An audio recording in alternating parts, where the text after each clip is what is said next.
Voilà, John Kifis, toujours égal à lui-même. On en arrive à l'entretien avec notre invité de la page culture. Bonsoir, Lassina. Bonsoir, Marie-Laure. Alors, vous avez couvert le pèlerinage des Ivoiriens en Israël pour la RTI. Et alors que vous étiez sur le point de rentrer, la situation a dramatiquement changé. Comment avez-vous vécu, dites-nous, avec les pèlerins ivoiriens, ce bouleversement soudain?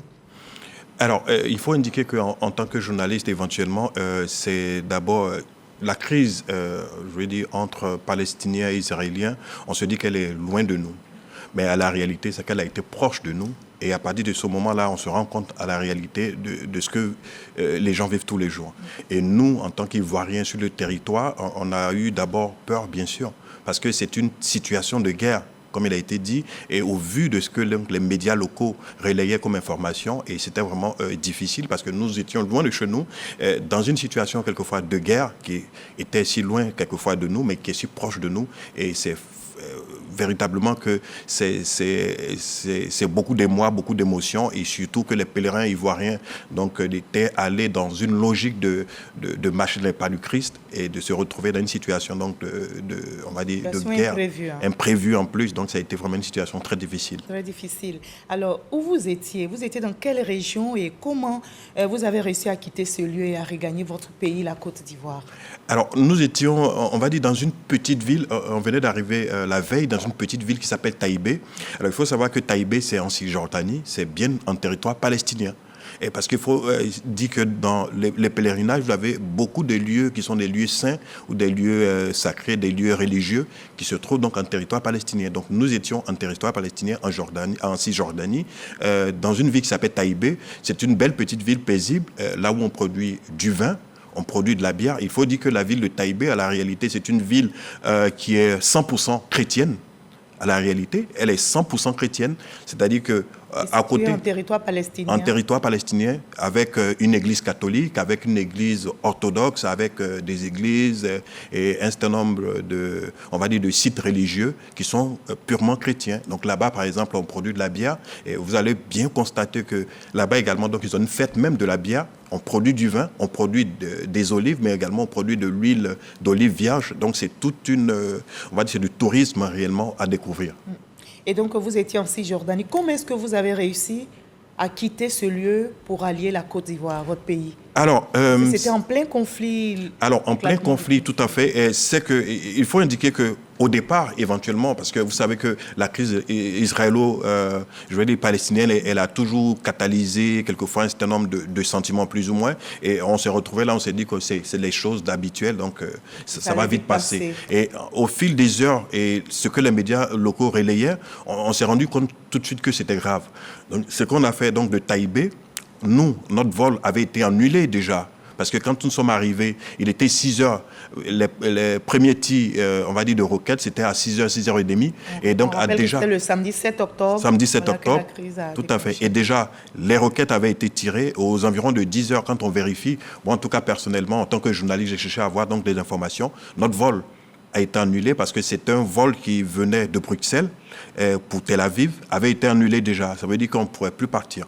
Mais après, avec le nombre de morts, la gravité de la situation de guerre qui était là, il a fallu réellement donc être prudent, surtout contacter dans un premier temps nos représentations diplomatiques sur place, donc à Tel Aviv, ensuite les autorités à Abidjan, pour que donc on prenne plus conscience de la situation.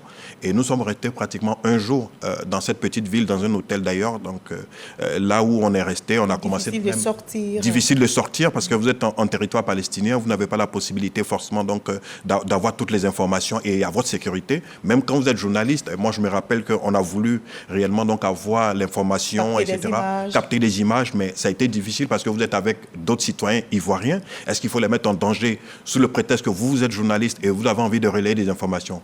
On ne l'a pas vraiment fait et nous sommes réellement donc restés en contact avec les autorités. Heureusement, les autorités ivoiriennes ont réussi donc à nous contacter. On a échangé avec les organisateurs, surtout quand on voudrait saluer ici, réussi réellement donc à organiser tout cela. Nous avons quitté le lendemain quasiment pour aller... on a hésité.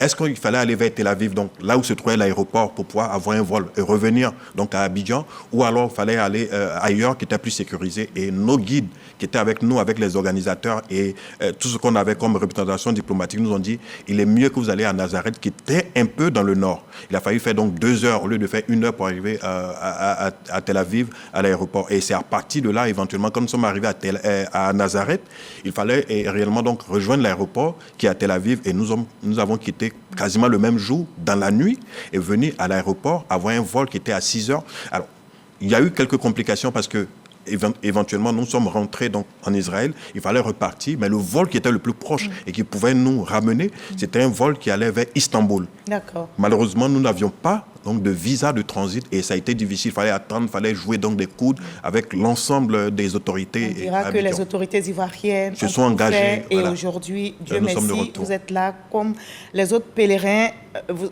sont revenus au pays. Tout à fait. On ne va pas vous demander comment vous vous sentez. Vous êtes bien sûr heureux comme nous également et toute la rédaction de RTI. Vous avez été en Israël, vous avez vécu les pas de Christ, vous avez suivi tout. Vous avez vu les sites. On va revivre ensemble quelques images avec Patricia Mouetia qui a commenté bien sûr ce reportage. Tout à fait. Bâtie au IVe siècle, l'église de la Nativité est un lieu saint. Tous les jours, des milliers de chrétiens s'y rendent pour confier leurs intentions au Christ. Pour ce pèlerinage en Israël, les chrétiens ivoiriens ont eu le privilège de visiter ce lieu sacré. C'est beaucoup d'émotions, c'est beaucoup de vie. Malgré toutes ces années passées, tu as comme l'impression que c'est aujourd'hui Jésus encore né. D'abord, c'est un miracle et c'est une joie pour moi. Je bénis d'abord le gouvernement qui a permis que nous soyons là et c'est un sentiment de joie énorme. C'est une grâce, un honneur, un privilège de découvrir l'endroit où le Christ, le Seigneur, notre Sauveur est né, dans cette grotte où Marie, dans la bergerie, a donné naissance à Jésus. Quel privilège de découvrir ce lieu. Je suis émerveillé. Seigneur, merci. C'est merveilleux, tout simplement. Je voudrais d'ailleurs dire merci au gouvernement, à sa tête le président de la République et à toute la Côte d'Ivoire. Et je voudrais aujourd'hui demander la paix en Côte d'Ivoire. Situé sur la colline du Mont-Sion, les pèlerins ont aussi visité le Cénacle, désigné comme la chambre haute dans les évangiles. Avant de découvrir le lieu de naissance du Christ, les Ivoiriens ont découvert un autre lieu symbolique, le champ des bergers. Des prières ont été dites en ce lieu pour la paix en Côte d'Ivoire. La visite s'est poursuivie avec la découverte de la tombe du roi David. Les pèlerins se sont dirigés vers le mur des Lamentations. Une occasion de célébrer le Soukhot ou fête des cabanes, occasion pour commémorer l'exode des Israélites hors d'Égypte et les 40 ans d'errance dans le désert avant d'accéder à la terre promise, selon le récit biblique. Voilà, vous avez visité plusieurs lieux emblématiques. Quels sont les lieux qui vous ont marqué en tant que reporter, mais aussi en tant que pèlerin? Alors, c'est le mur des lamentations, parce que, comme le reportage vient de l'indiquer, c'était une fête juive qui s'appelle Soukhot, qui, là, réellement, voit le retour de plusieurs juifs qui reviennent à la réalité et qui rendent un peu un hommage donc, au Seigneur. Et vous allez voir que c'est une fête juive, mais des chrétiens s'y retrouvent et ça devient réellement donc un lieu non seulement de curiosité mais également donc on va dire de partage, d'échange, parce que vous avez des gens qui viennent de partout dans le monde entier, ils sont au mur des lamentations, c'est là-bas que vous avez la possibilité, on va dire de mettre vos vœux, etc. Donc on insère dans le mur. Et vous avez mis des vœux pour votre pays. Tout à fait, pour notre pays. Le Proche-Orient aussi. Le Proche-Orient également. D'accord. Alors, selon votre observation, comment ces lieux emblématiques associés à la vie de Jésus peuvent influencer la vie des pèlerins, selon la vie du chrétien? Tout à fait. Qui revient d'Israël. Alors, il faut indiquer que c'est, comme on a dit... Il ne s'agit pas seulement de tourisme. Tout à fait. C'est du tourisme, mais également, c'est surtout pour ce qu'on a pu voir, nous, en tant que journalistes, c'est que vous avez des gens qui, quelquefois, entendaient juste par des écrits, on va dire, parler d'un certain nombre de lieux saints, mais être là, on a vu la dévotion, la ferveur quelquefois donc d'un certain nombre d'Ivoiriens et de pèlerins. Donc quand vous revenez, vous êtes forcément transformé. En tant qu'individu, même nous en tant que journalistes, quelquefois qui avons le recul, mais vous êtes transformé d'un point de vue humain, d'un point de vue spirituel et même d'un point de vue de la vision de l'humanité dans toute sa splendeur. Parce que c'est vraiment, c'est l'entendre à partir de là, c'est-à-dire qu'on ne voit plus celui vous entrez dans une nouvelle dimension. Tout à fait. Celui qui est musulman ou chrétien. Il est difficile d'arrêter le journaliste que vous êtes. Malheureusement, le temps nous persécute. Et j'ai envie de vous poser cette question parce que vous revenez d'un lieu, vous avez vécu une situation.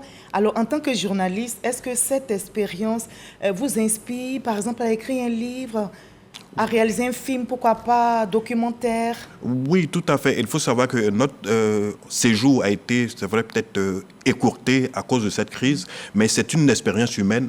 Toute cette solidarité qui s'est développée entre les pèlerins, journalistes, etc., il n'y avait plus réellement, donc, on va dire, de cloison entre nous. Et c'est réellement quelque chose, donc, je pense, à partager. Et j'ai un projet réellement, donc, de livre sur cette question qui est religieuse, mais également donc du Proche-Orient, et qui pourrait peut-être intéresser pratiquement tout le monde, parce qu'en plus de l'histoire qu'on a pu vivre, c'est-à-dire qu'une crise qui est lointaine, mais qui peut être proche parce que, à la réalité, donc, elle nous touche en tant qu'humains. Merci beaucoup, Lassina Ouattara. Merci et nous sommes très heureux de vous retrouver. Toute la rédaction de RTI 1 dirigée par Abiba Dambélé-Saoué et tous les reporters que vous connaissez, nous sommes très heureux de vous retrouver. Merci pour ce témoignage. Merci d'être avec nous. Merci de nous avoir partagé surtout cette expérience. Merci. On va